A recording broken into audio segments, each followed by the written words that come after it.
Hey there, friends. Welcome to Dulcimerica. Thanks for tuning in.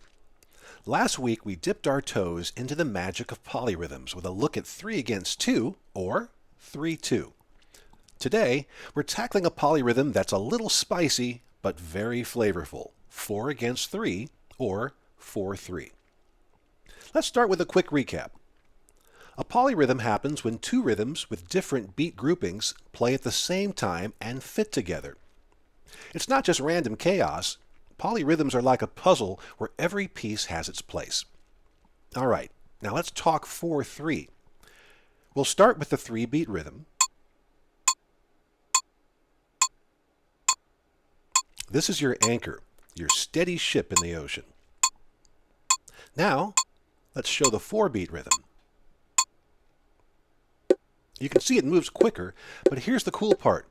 Both rhythms will meet up again at the same starting point after one full cycle.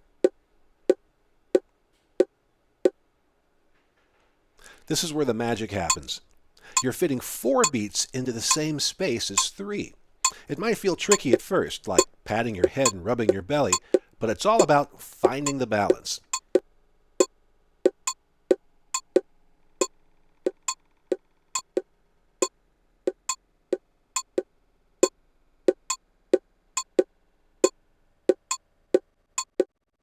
So here's how to practice. We start by clapping the 3-beat rhythm in one hand.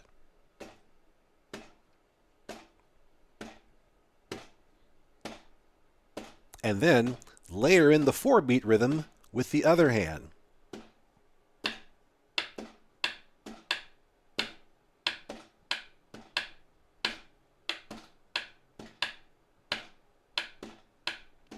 Go slow and steady like you're walking through wet sand, and let your brain figure out the relationship between the beats.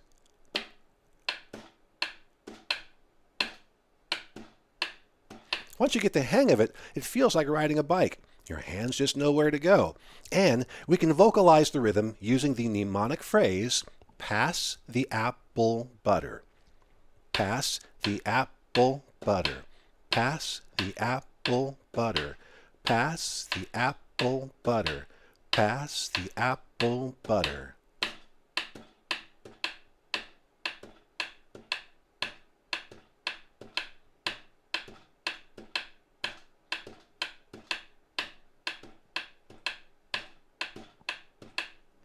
And that's 4 against 3. It's one of those polyrhythms that feels like a brain workout, but the payoff is huge. You'll hear it in all kinds of music, classical, jazz, world music, and now you can make it yourself. Now, when you combine polyrhythms into just one hand, it's still considered a polyrhythm, though it's often referred to as a polyrhythmic figure, rather than just 2 independent rhythms. So the 3 could land on those strong beats, and the 4 would evolve the quicker, evenly spaced hits in between. So if we're going across all the strings,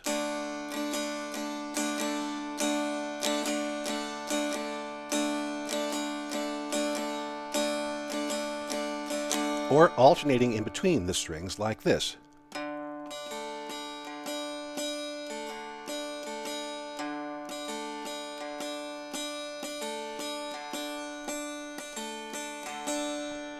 Lots of different combinations in there. You can turn this into cool strums and picking patterns for either staying on one string, using a combination of strings, and you can have a blast getting inspired this way. Now, I've linked to the polyrhythm generator used in this episode in the video description below, so you can explore some more and get inspired. That's it for this week. Have fun out there, and we'll see you next time.